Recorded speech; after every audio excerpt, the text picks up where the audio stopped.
5వ అధ్యాయం.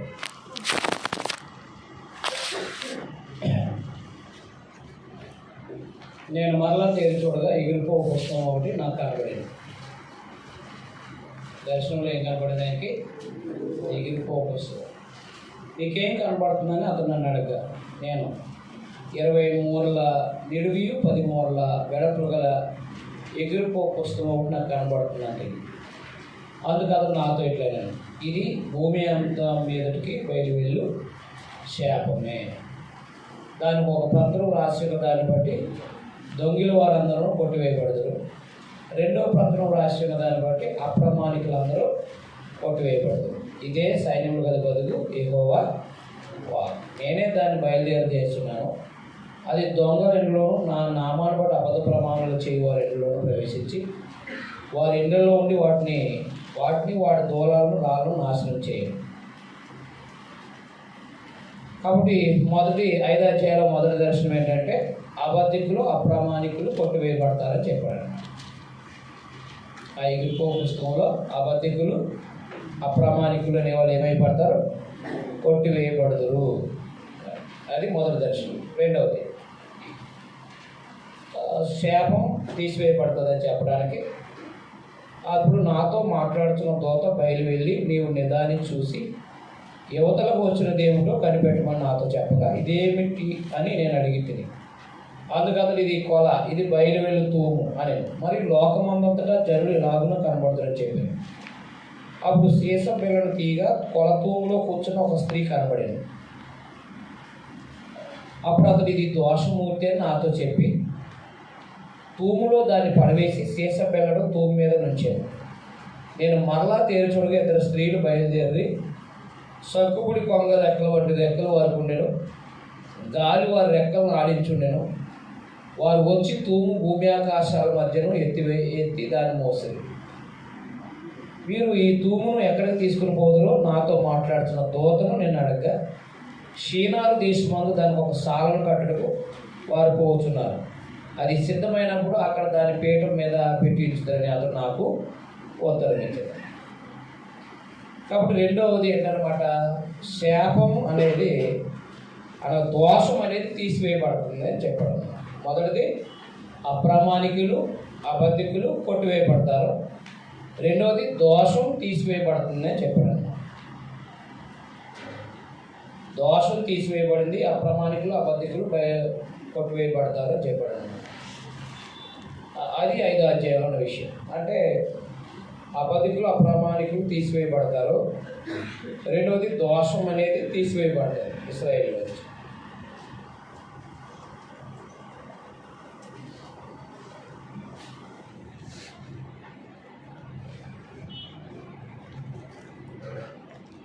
దర్శనంలో చూపించారనమాట ఆ విషయం.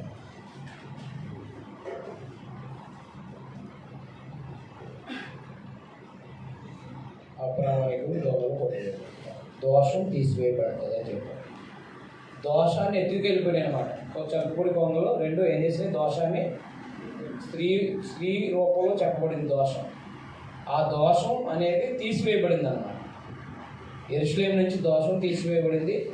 అబద్ధికులు అప్రామాణికులు ఏం చేయబడ్డారు?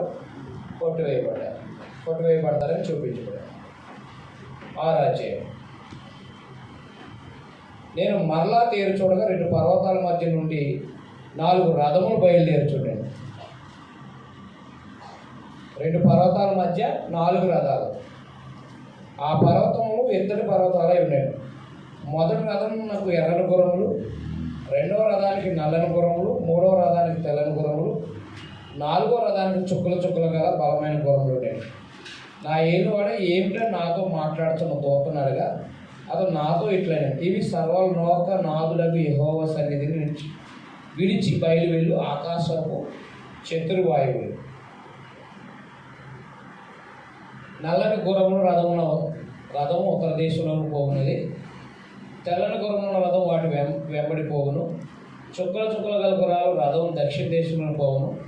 బలమైన గుర్రములు బయలు వెళ్ళి లోకమంతటా ప్రయత్నింపగా పోయి లోకమంతటా సంచరించడం అతడు సెలవిచ్చాడు కనుక అవి లోకమంతటా సంచరించుడని. అప్పుడు అతడు నన్ను పిలిచి ఉత్తర దేశంలో పోవాటిని చూడుము, అవి ఉత్తర దేశమందు నా ఆత్మను నెమ్మదిపరచునని నాతో అని అన్నమాట. ఉత్తర దేశం అంటే ఇది బబులోను. ఇప్పుడు బబులోను శిక్ష అనేది వేస్తే చెప్పాడు కదా యెషయా గ్రంథం 13వ అధ్యాయంలో, నేను అంటే బబులోను అనేది మాదీవుల చేత శిక్షించబడుతుంది అన్నాడు కదా. అలాగా బబులోను దేశంలో శిక్ష అనేది అమలవుతుంది. అప్పుడు దేవుని ఆత్మ నెమ్మదిపరచబడుతుంది. బబులోను దేశం శిక్షించబడుతుంది, దేవుడు అప్పుడు ఏమవుతాడు, నెమ్మది పరచబడతాడు అన్నమాట. కాబట్టి ఈ 4 గుర్రాలు అంటే ఈ యొక్క 4 రథాలు కూడా దేశాన్ని, ఆ దేశంలో ఎవరెవరు ఏం చేశారని, అన్ని జనులంటే వాళ్ళు ఏం చేశారో వాళ్ళకి కలిగే శిక్షలకు సంబంధించిన విషయం అన్నమాట. అందుకని అవి ఉత్తర దేశమందు నా ఆత్మను నెమ్మదిపరచునని చెప్పాడు. లాస్ట్ని ఉత్తర దేశమందు అనే దాన్ని స్పెసిఫిక్గా మాట్లాడాడు. అర్థమైందా? అప్పుడు అతను పిలిచి ఉత్తర దేశంలో పోవాడు చూడమన్నాడు. మిగతా వాయి వెళ్ళిపోతున్నాయి, కానీ ఉత్తర దేశంలో చూడు, నా ఆత్మని నెమ్మదిపరుస్తాయి అన్నాడు.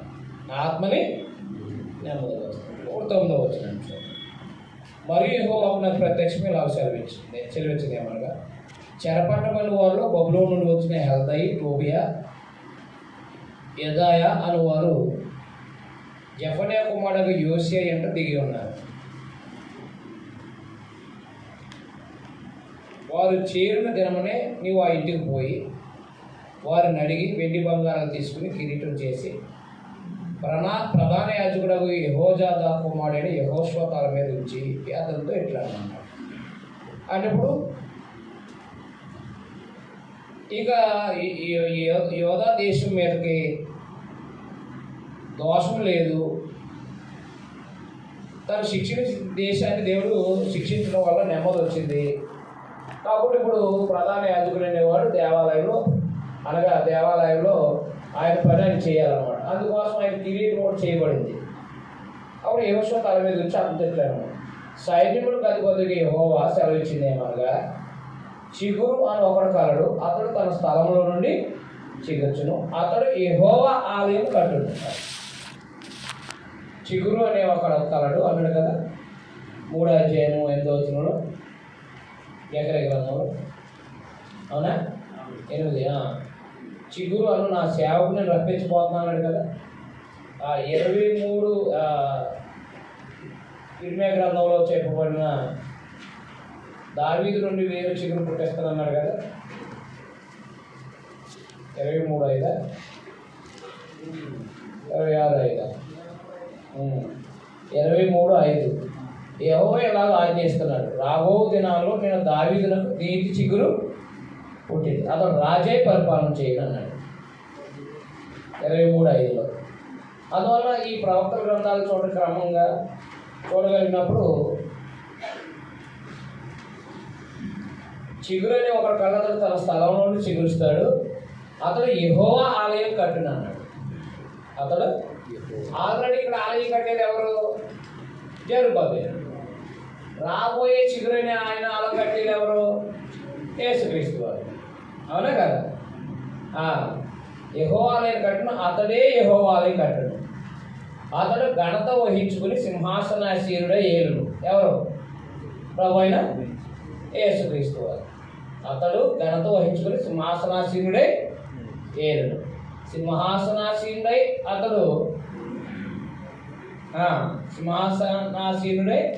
అతడు యాజకత్వం చేయగా ఆ ఇద్దరికి సమాధానకరమైన యోచనలు కలుగును అనమాట. ఎవరికి? రాజరికానికి యాజకత్వానికి ఏం కలుగుతుంది? సమాధానం కలుగుతుంది అన్నమాట. రాజరికానికి యాజకత్వానికి సమాధానం లేదు ధర్మశాస్త్రంలో. అర్థమైందా? దోలేదా? రాజరికానికి యాజకత్వానికి ఏం లేదు, సమాధానం లేదు. ఇప్పుడు ఈయన పరిపాలనలో రాజరికానికి యాజకత్వానికి సమాధానం ఉంటుంది అన్నమాట. రాజరికానికి యాజకత్వానికి ఏముంటుంది? సమాధానం. కాబట్టి యాజకత్వం చేయగా ఆ ఇద్దరికి సమాధానకరమైన యోచనలు కలిగినాడు. ఏ ఇద్దరికి సమాధానకరమైన యోచనలు? రాజుకి యాజకుడికి ఏం కలుగుతుంది? సమాధానకర యోచనలు కలుగుతాయి అన్నమాట ఆయన పరిపాలనలో. ఆ కిరీటం యెహోవా ఆలయంలో జ్ఞాపకార్థం ఉంచబడి ఏలీమునకు, టోబియాకును, యెదాయాకును, జెఫన్యా కుమారుడైన హేనునకు ఉన్నది. దూరం ఉన్న వారు వచ్చి యెహోవా ఆలయం కట్టుదురు, అప్పుడు యెహోవా నన్ను మీరు మీ వద్దకు పంపినని మీరు తెలుసుకుంటారు. మీ దేవుడిని యెహోవా మాట మీరు జాగ్రత్తగా ఆలకించినారు, ఇలాగ జరుగును అన్నాడు. కాబట్టి అర్థమైందా? 2, 3, 4, 5, 6 అధ్యాయాలు ఏం చెప్పాడంటే దేవుడు యెరూషలేము పక్షంగా ఉన్నాడు. యెరూషలేము పక్షంగా ఆయన తన కార్యాలు జరపను ఉద్దేశించాడు. దోషం తీసివేయబడింది. అబద్ధికులు అప్రామాణికులు కొట్టివేయబడతారు. అర్థమైందా? ఆయన ఆ రథాలు అనేవి గుర్రాలు వెళ్ళి అంటే దేవుని యొక్క సేవకులు అనే వాళ్ళు వెళ్ళి ఏం చేస్తారంటే చుట్టుపక్కల దేశాలని శిక్షించి సమాధానం అనేది కలిగిస్తారని చెప్పుకొచ్చాడు. మరి ముఖ్యంగా ఉత్తర దేశానికి ఏం కలుగుతుంది? చేసిన దానికి శిక్ష కలగడం ద్వారా నెమ్మది అనేది అనుగ్రహించబడుతుంది అని చెప్పి ప్రధాన యాజకుడు అనేవాడు అంటే యెహోయాద ప్రధాన యాజకుడిగా యెహోజాదాకు ప్రధాన యాజకుడిగా ఆయన కొనసాగించబడతాడు అని చెప్తూ ప్రభువైన యేసుక్రీస్తు వారి పరిపాలనలో యాజకత్వానికి రాజరికానికి సమాధానం ఏర్పడుతుందని చెప్పాడు. ప్రభువైన యేసుక్రీస్తు వారి దేవుని ఆలయాన్ని కడతాడు. ఆయన యాజకత్వానికి రాజరికానికి సమాధానం కలుగుతుంది. రాజుకి యాజకుడికి ఏం కలుగుతుంది? సమాధానం కలుగుతుంది ఆయన పరిపాలన అని చెప్పాడు.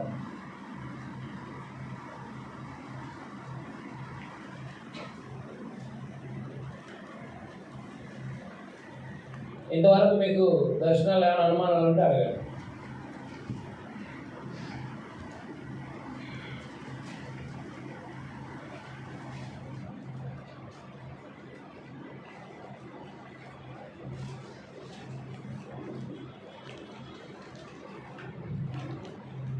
ఏడాది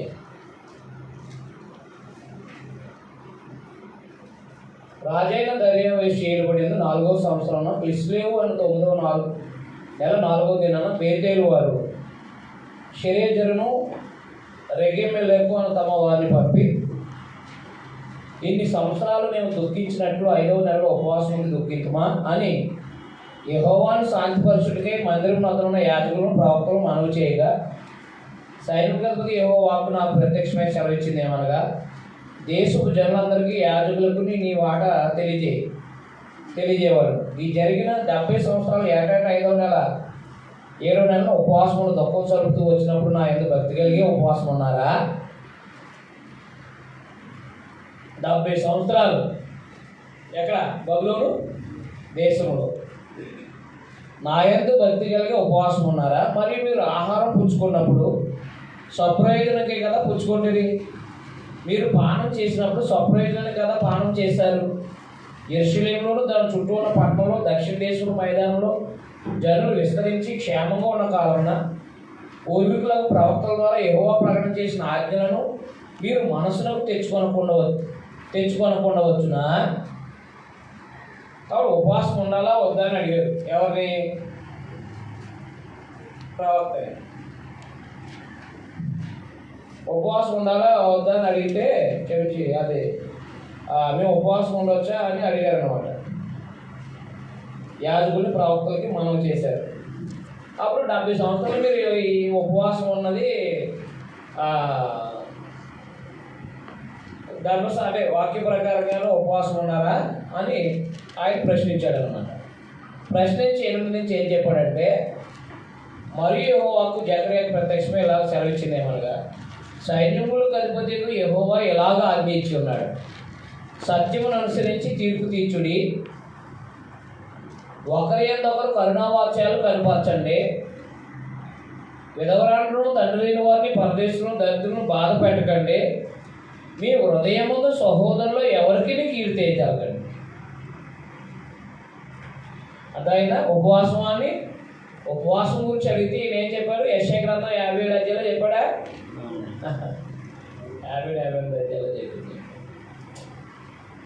సందేశం మారదు అనమాట. ఎప్పుడు సందేశం అనేది మారదు. కాబట్టి భోజన పానీయాలు మానేయడం కాదు, దిక్కులేని వాళ్ళు దరిద్రులను ఆదరించడము అని దేవుడు తెలియపరిచాడు. అక్కడ ఫుల్ స్టాప్ అది. అక్కడ చూడండి, అక్కడ అయితే అంటే అంతకుముందుది అయితే వారు ఆలకింపడం వాళ్ళకు మూర్ఖులే, వినకుండా చెవులు మూసుకున్నారు. ఎవరాలు చెరకి ముందున్నవారు.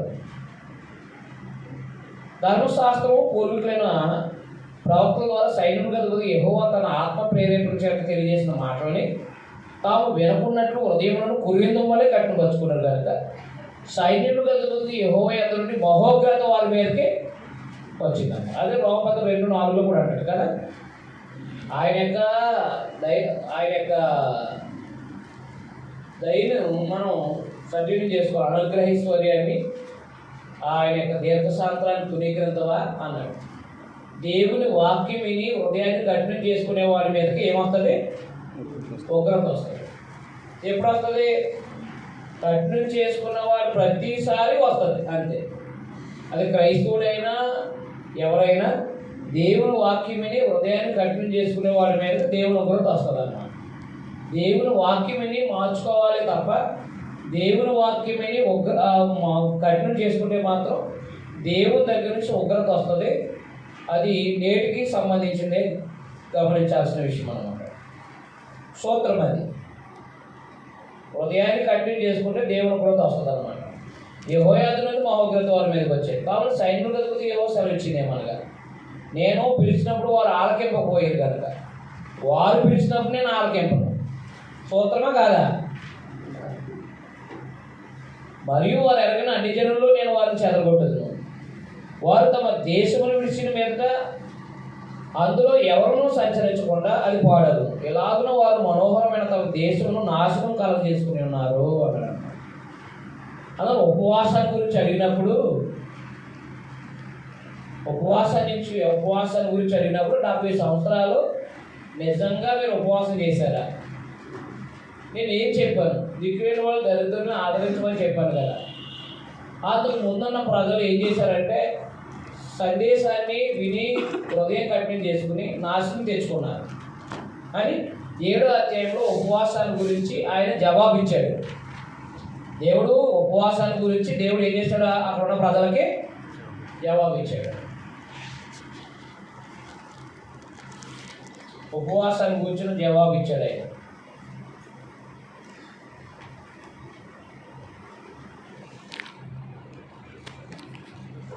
పూర్వీకులు ధర్మశాస్త్రాన్ని విని కఠినం చేసుకున్నందువల్ల వారి మీదకు వారే ఉగ్రతను తెచ్చుకున్నారని చెప్పేశాడు 7వ అధ్యాయంలో.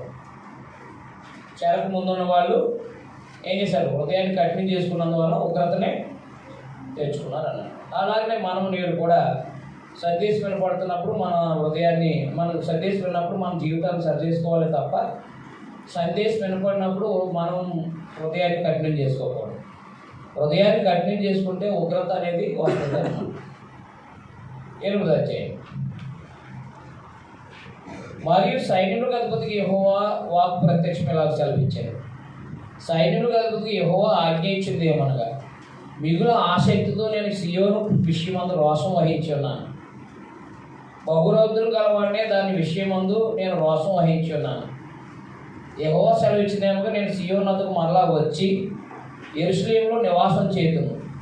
సత్యమును అనుసరించు పురమనియు సైన్యములకు అధిపతిగా యెహోవా పరిశుద్ధ పర్వతమని పేర్లు పెట్టబడును. సైన్యములకు అధిపతిగా యెహోవా సెలవిచ్చింది ఏమనగా, అందరూ వృద్ధత్వం చేతను కర్ర పట్టుకుని వృద్ధులే ముద్దులంటూ యెరూషలేము వీధుల్లో కూర్చుందరు. ఆ పట్టణం వీధులు ఆటలాడు మగపిల్లలతో ఆడపిల్లలతో నిండి ఉండను. సైన్యములకు అధిపతిగా యెహోవా సెలవిచ్చింది ఏమనగా, ఆ దినములందు శేషించున్న జనులకి ఇది ఆశ్చర్యమని తోచినను నాకును ఆశ్చర్యమని తోచున ఇదే యెహోవా వాక్కు. సైన్యములకు అధిపతిగా యెహోవా సెలవిచ్చింది ఏమనగా, తూర్పు దేశం నుండి పడమటి దేశం నుండి నేను నా జనులను రక్షించి యెరూషలేములో నివసించుటకే వారికి తోడుకుని వచ్చేదను. వారు నా జనులైందురు, నేను వారికి దేవుని అయ్యిందును. ఇది నీతి సత్యాల బట్టి జరుగును. సైన్యములకు అధిపతిగా యెహోవా సెలవిచ్చింది ఏమనగా, సైన్యములకు అధిపతిగా యెహోవా మందిరమును కట్టుటకే దాని పునాది వేసిన దినమున ప్రవక్తల నోట పలకబడిన మాటలు ఈ కాలమున వినువారులారా ధైర్యం తెచ్చుకోండి. ఈ కాలం వినువారులారా ధైర్యం. ఆ దినములకు ముందు మనుషులకు కూలి దొరకతూ ఉండేది. పశువుల పనికి బాడిగా దొరకకపోయింది. తన పని మీద పోవానికి శత్రు భయం చేత నెమ్మది లేకపోయింది. ఏలయనగా ఒకరి మీద ఒకరిని నేను రేపుచుండేది. అయితే పూర్వదినములలో నేను ఈ జనులను శేషించిన వారికి విరోధినైనట్టు ఇప్పుడు విరోధిగా ఉండను. సమాధాన యోచకమైన ద్రాక్ష చెట్లు ఫలమిచ్చును, భూమి పండును, ఆకాశం నుండి మంచు కురియును. అదే అకైలో చెప్తున్నాడు ఇక్కడ. ఈ జనుల్లో శేషించిన వారికి వీటిని నేను స్వాస్థ్యకీర్తను. ఇదే సైన్యములకు అధిపతిగా యెహోవా. యోధా వారలారా, ఇశ్రాయేలు వారలారా, మీరు అన్యజనుల్లో నేను ఎలాగూ శాపాస్పదమై ఉంటురో అలాగే మీరు ఆశీర్వాస్పదంగా ఉన్నట్లు నేను మిమ్మల్ని రక్షిస్తాను. భయపడక ధైర్యం తెచ్చుకోండి. సైన్యములకు అధిపతిగా యెహోవా సెలవిచ్చింది ఏమనగా, మీ పితరులు నా కోపం పుట్టింప దయతలచగా నేను మీకు కీడు ఉద్దేశించినట్లు ఈ కాలంలో యెరూషలేముకు యూదా వారికి మేలు చేయని ఉద్దేశిస్తున్నాను, భయపడుతున్నాను. ఆ వచనం అండర్లైన్ చేయండి. అంటే ఇంతకు ముందు ప్రవక్తల గ్రంథాల్లో దేవుడు ఏం చెప్పాడంటే, మళ్ళా యెరూషలేముకి తిరిగి తీసుకొస్తాను, వృద్ధులు పిల్లలు మళ్ళా యథావిధిగా కాలం నిండిన వృద్ధులు ఉంటారు అని యెషయా గ్రంథంలో ఆల్రెడీ చెప్పాడు. ఏది వారు తిరిగి తీసుకొచ్చిన తర్వాత 100 ఏళ్ళు బతుకుతారని చెప్పి యెషయా గ్రంథంలో ముందుగా చెప్పిందా అని జ్ఞాపకం చేస్తాడు ఆయన. నేను యెరూషలేముని మళ్ళా బాగు చేస్తానని మళ్ళా వృద్ధి చేస్తానని చెప్పాను కదా, అందుకల్లా ధైర్యం తెచ్చుకోండి, ఇది వరకు చేసినట్టు నేను ఇప్పుడు చేయను అని 8వ అధ్యాయంలో దేవుడు చెప్తున్నాడు అనమాట. అర్థమైందా? అర్థమలేదా మీకు? భయపడకండి.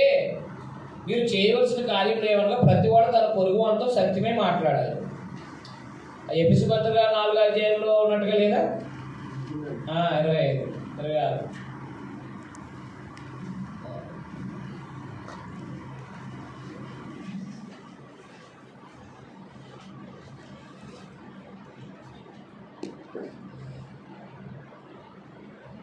ప్రతివాడు తన పొరుగు వానితో సత్యమే మాట్లాడాలి.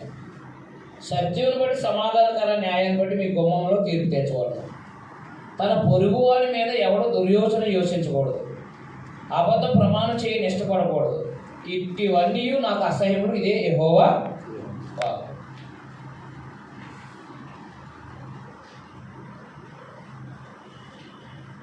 అర్థమైందా?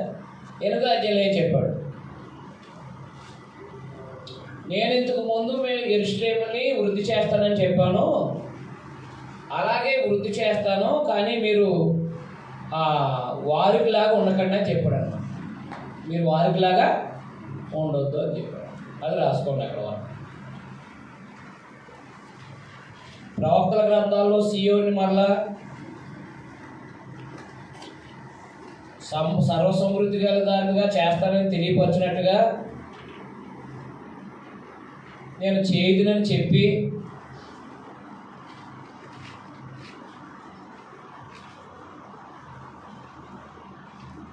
వారిని అనగా చెరకు ముందున్న వారిని మీదకి ఉగ్రత రప్పించినట్టుగా మీ మీదకి నేను రప్పించను, ధైర్యంగా ఉండండి, యథార్థంగా జీవించండి అని తెలియపరచాడు అన్నమాట.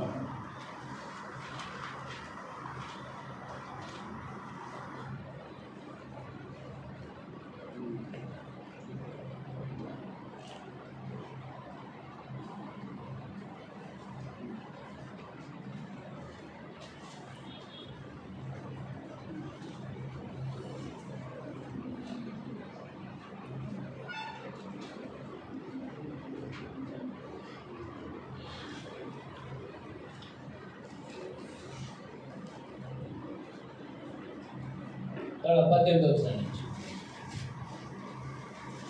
మరియు సైన్యులకు అధిపతి యెహోవా వాక్కు నాకు ప్రత్యక్షమే లాగా సెలవిచ్చాను.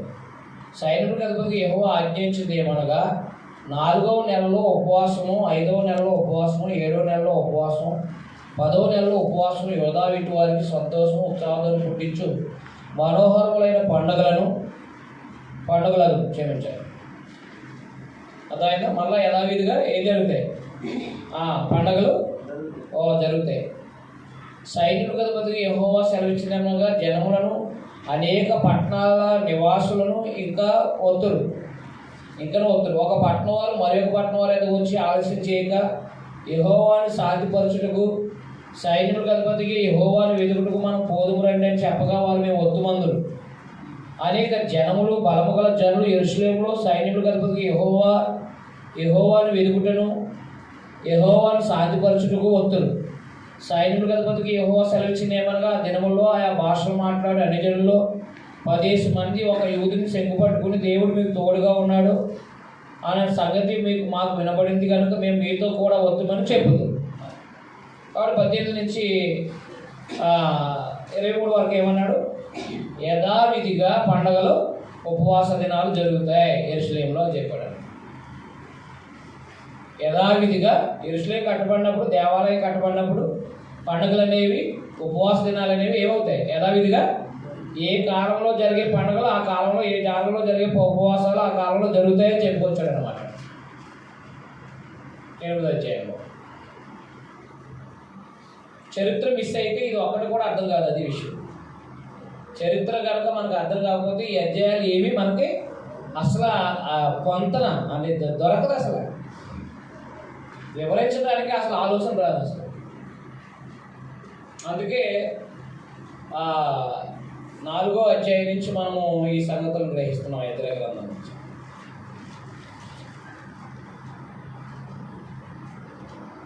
9వ అధ్యాయం అన్ని దేశాలకు సంబంధించిన విషయాలు చెప్పారు.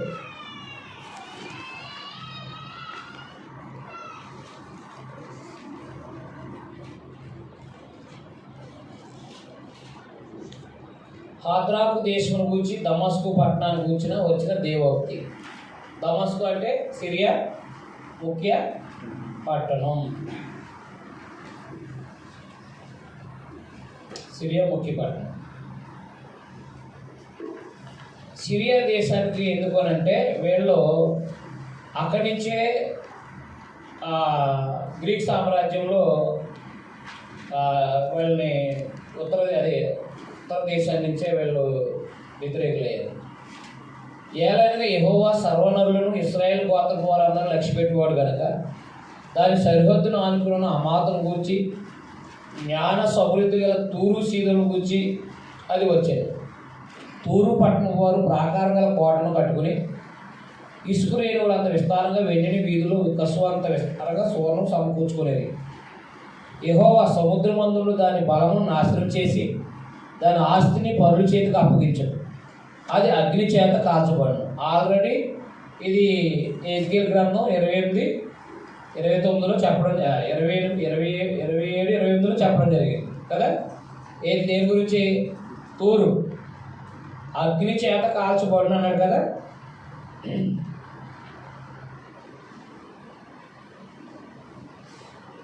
అగ్ని చేత కాల్చబడను.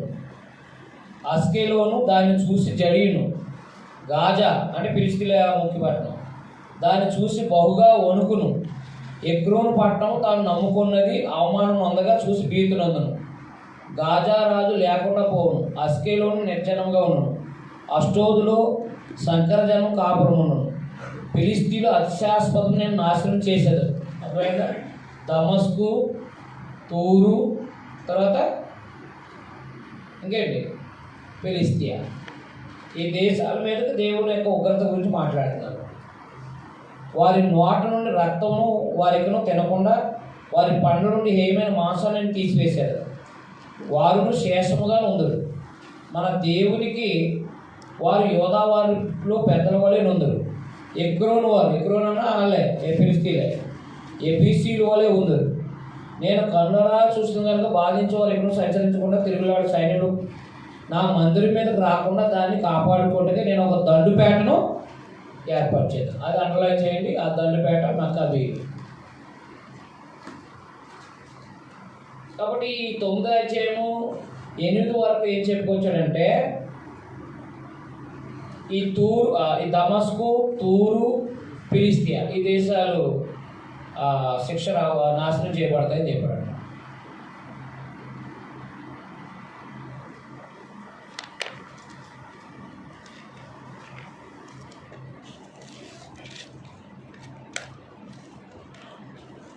అయితే మందిరం మీద రాకుండా ఉండడానికి నేను ఒక దండుపేటను ఏర్పడతాను అన్నట్టు చూసారా, అది మక్కాబీ. మరి మాదీ పార్షికుల తర్వాత గ్రీక్ సామ్రాజ్యమే కదా. మరి గ్రీక్ సామ్రాజ్యంలో కాపాడింది ఎవరు? కాపాడుకున్నది ఎవరు? మందిరాన్ని. ఇతను కొంత పాడు చేసిన దేవాలయాన్ని దాన్ని మళ్ళా దాన్ని కాపాడుకున్న సంపూర్ణంగా కాపాడుకున్నది ఎవరంటే వీళ్ళే. ఎవరు? మెక్కవి.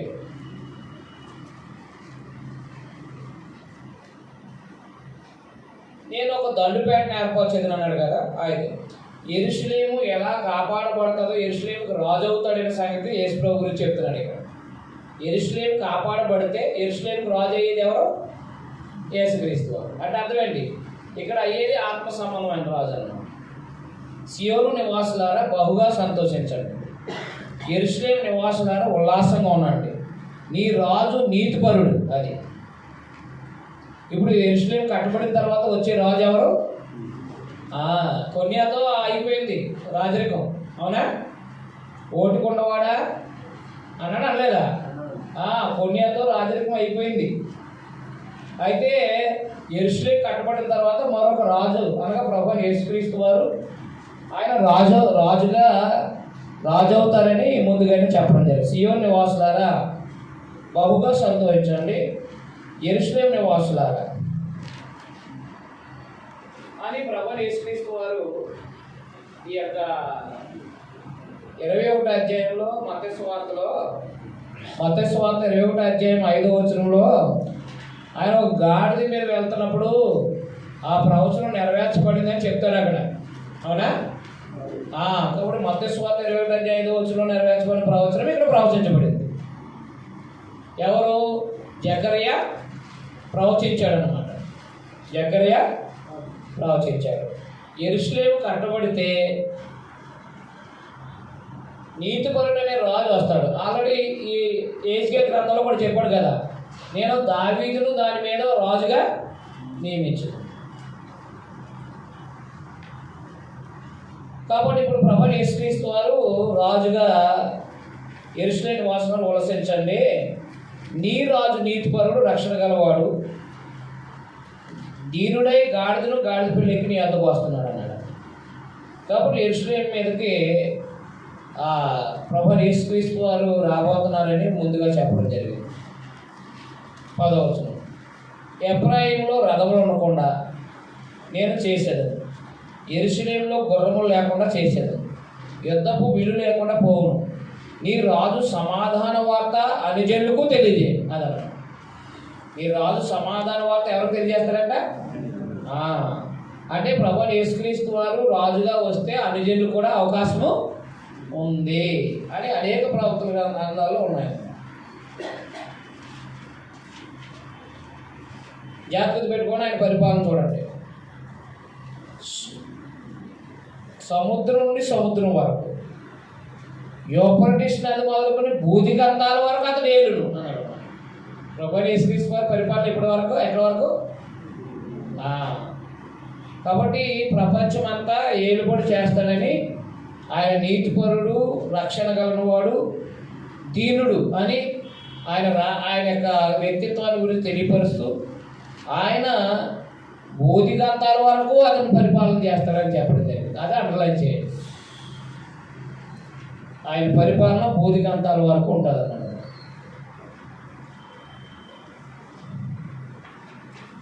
సర్వలోకం సువార్త ప్రకటించబడుతుంది. ఎక్కడైతే సంఘం ఉందో ఆ పరిపాలన, అలాగే భౌతిక సంబంధంగా కూడా ఆయన పరిపాలన, ఆత్మ సంబంధమైన పరిపాలన అనేది ప్రపంచం అంతా ఉంటుందనే సంగతిని ముందుగానే ప్రవచింపజేశాడు.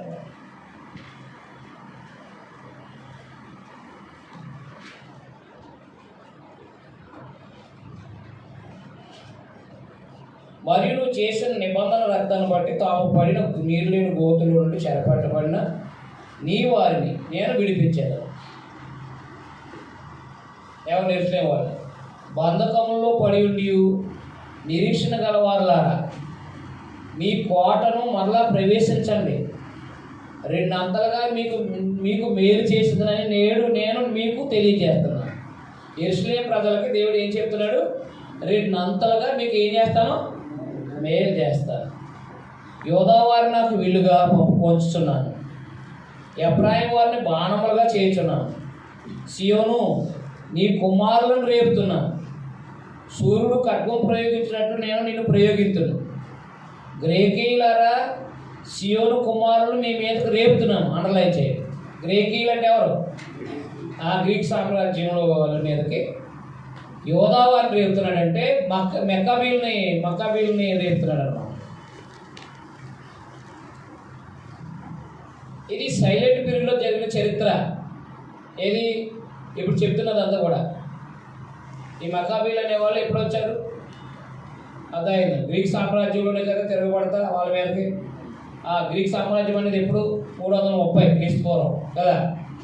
అలా 330 నుంచి 150 అలాగున వారు పోరాడుతుంటే 150 వరకు వాళ్ళు పోరాడుకుంటూ వచ్చారన్నమాట. కాబట్టి నేను నిన్ను ప్రయోగిస్తాను. గ్రేకీయులారా, సియోను కుమారులను మీ మీదకు రేపుతున్నాను. అర్థమైందా విషయం మీకు? దానియేలు గ్రంథం ఈ పుస్తకం చదివినప్పుడు మాత్రమే అర్థమవుతుంది, లేకపోతే మనకు సందర్భాలు అర్థం కాదు. గ్రేకీయులారా, సియోను కుమారులను మీ మీదకు రేపుతున్నాను.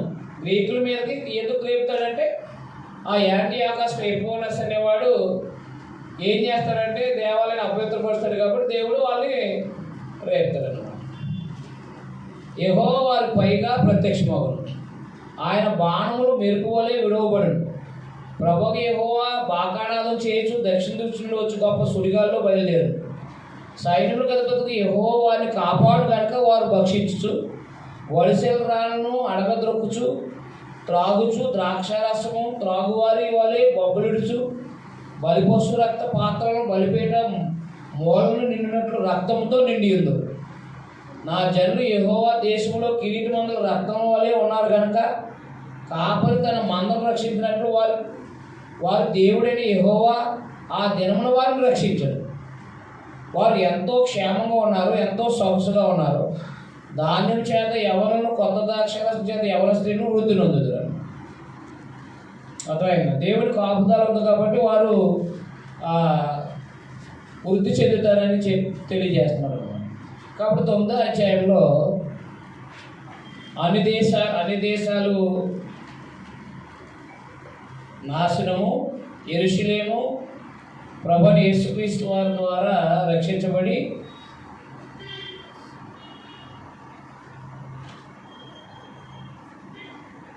యెరూషలేము ప్రభువైన యేసుక్రీస్తు వారి ద్వారా రక్షించబడును. ఆయన పరిపాలన బూదిగంతాల వరకు ఉంటుందని తెలియపరిచాడు. తర్వాత యోధా వారిని గ్రేకీయుల మీదకి రేపుతారని తెలియపరచడం, అంటే బ్రాకెట్లో మక్కాబీలు అని రాసుకోవడం. యోధా వారిని గ్రేకీయుల మీదకి బాణాలుగా లేపుతారని తెలియపరచడం. అంటే తిరుగుబాటు చేయిస్తారనమాట. యెరూషలేమును కాపాడుకోవడానికి గ్రేకీయుల మీదకి దేవుడు యూదుల్ని తిరిగి లేపుతాడనమాట.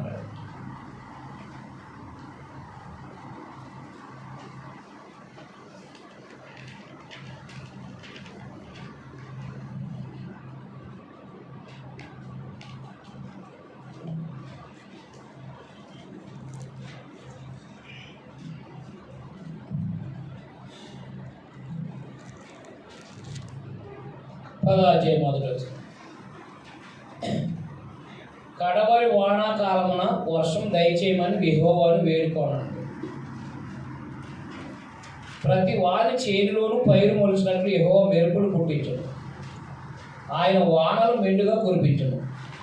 గృహదేవతలు వ్యర్థమైన మాటలు పలికిరి, సోదిగాడులకు నిర్గతికమైన దర్శనాలు కలిగినవి. మోసముతో కళలకు భావం చెప్పిరి, మాయగాల భావాలు చెప్పి వాదార్చరి. కాబట్టి గొర్రెల మంద తిరుగులాడినట్లు జనులు తిరుగులాడు. ఎప్పుడుది మాయ దర్శనాలు కన్నది ఎప్పుడు? హెజ్కేలు గ్రంథం, అవునా? మాయ దర్శనాలు కానీ జనాల్ని తిరుగులాడు చేసింది ఎవరు? అబద్ధ ప్రవక్తలు. ఎప్పుడుది? సరే, గొర్రె మందలు తిరిగినట్టు జనం తిరుగులాడు, కాపర్ లేక బాధలు ఉంది.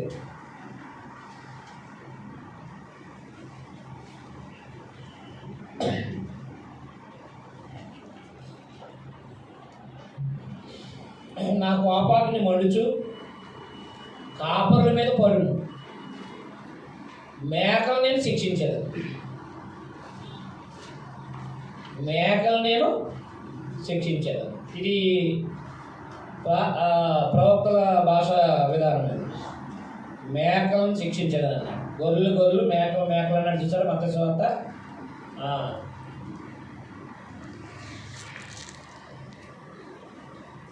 సైన్యులకు అధిపతిగా యెహోవా తన మందయగు యోధావాన్ని దర్శించి వారిని తమకు రాజకీయములుగా అశ్వముల వంటి వారుగా చేయను. వారిలో నుండి మూలరాయి పుట్టును.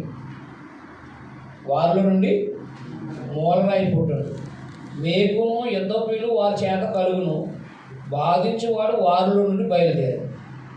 వారు యుద్ధములు చేయొచ్చు వీధుల బురదల్లో శత్రువును త్రొక్కు పరాక్రమశాలు వారే ఉంటారు. ఎవరైనా మక్కబేలు యోధావారిలో నుంచి బాణలుగా తయారు చేసే కార్యక్రమం ఎప్పుడు ఈ సైలెంట్ పీరియడ్లో జరిగే కార్యక్రమం ఇది. వాళ్ళ నుండి మూలరాయి పుట్టును. మేకును యుద్ధప్రియులు వారి చేత కలుగును. బాధించువాడు వారిలోని బయలుదేరును. వారు యుద్ధము చేయొచ్చు వీధుల బురదలో శత్రువును త్రొక్కు పరాక్రమశాలు వారే ఉందరు. ఎవరేళ్ళు? ఓకే, మెక్కబేలు. యెహోవా వారికి తోడేండును. చూడండి, యెహోవా వారికి తోడిన కానీ వారు యుద్ధం చేయగా గుర్రములను ఎక్కువ వారు సిగ్గునొందుతారు. నేను యోధావారిని బలశాలుగా చేసేదని యోసేపు సంతతి వారికి రక్షణ కలగజేసి వారికి నివాసస్థాలను ఇచ్చేదని. నేను వారి ఏళ్ళ జాలిపడదు. నేను వారి దేవునైన యెహోవాను. నేను వారి మనవి ఆలపింపగా నేను వారిని విడిచిపెట్టిన సంగతి వారు మర్చిపోయారు. ఎఫ్రాయిము వారు బలాఢ్యుల వంటి వారు అవుతారు. ద్రాక్షారస పానం చేయవారు సంతోషించినట్లు వారు నా మనస్సును ఆనందిస్తారు. వారి మనస్సును ఆనందిస్తారు. వారి పెట్టులు దాన్ని చూసి ఆనందపడతారు. యెహోవాను బట్టి వారు హృదయపూర్వకంగా ఉల్లసించుతారు. ఎవరు? 10 గోత్రాల వాళ్ళు కూడా. నేను వారిని విమోచించి ఉన్నాను కనుక వారిని ఏలవేసి పిలిచి సమకూర్చారు. ఎవరిని? ఎఫ్రాయిం అంటే ఎవరు? 10 గోత్రాలు, మర్చిపోకండి. వాళ్ళు కూడా విమోచించారు కనుక వారిని ఏలవేసి పిలిచి సమకూర్చారు. మునుపు విస్తరించినట్లు వారు విస్తరించారు. అది వాళ్ళు కూడా ఏమవుతారు? వాళ్ళు కూడా తిరిగి వస్తారని చెప్పాడు దేవుడు.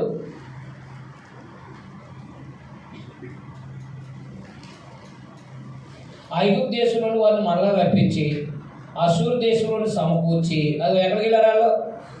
అశ్షూరు దేశం సమకూర్చి ఎక్కడ ఉన్న చోటును సాలంత విస్తారము గిలాద్ దేశంలో లేనికి లెబనోన్ దేశంలోనికి వారిని తోడుకుని వచ్చారు. యెహోవా దుఃఖ సముద్రము దాటి సముద్ర తరంగాలు అణిచివేయను. నైలు నది యొక్క లోతైన స్థలాన్ని ఆయన ఎండచేయను. అశ్షూరీల అత్యాశాస్పదం పడును. ఐగుప్తీయుల రాజధానాన్ని పోగొట్టుకుందరు. నేను వారిని యెహోవా యందు బలశాలులుగా చేయను. ఆయన నామం స్మరించు వారు వ్యవహరిద్దరు. ఇదే యెహోవా వాక్కు. కాబట్టి పదార్థాలు ఏం చెప్పండి. ఇంతకు ముందు మీరు వ్యర్థమైన ఉపదేశాలు పొంది తిరుగులాడారు. ఎవరు? యూదులు. ఇంతకుముందు మీరు ఏం చేశారు? వ్యర్థమైన ఉపదేశాలు పొంది ఏమయ్యారు?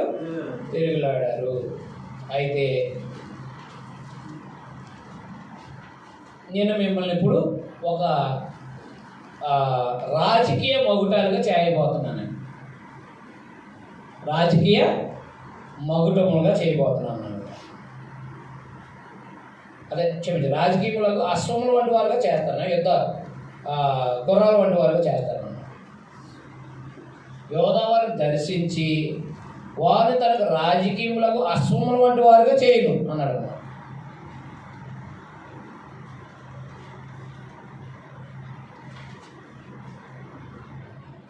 అంటే ఇంతకుముందు వ్యర్థ దర్శనాల వల్ల వాళ్ళు తిరుగులాడారు.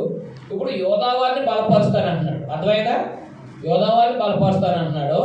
రెండోదేమో ఇశ్రాయేలు 10 గోత్రాల వారిని తిరిగి సమకూరుస్తానని చెప్పాడు అన్నమాట. అది 10 అధ్యాయాలు చెప్పిన సందేశం.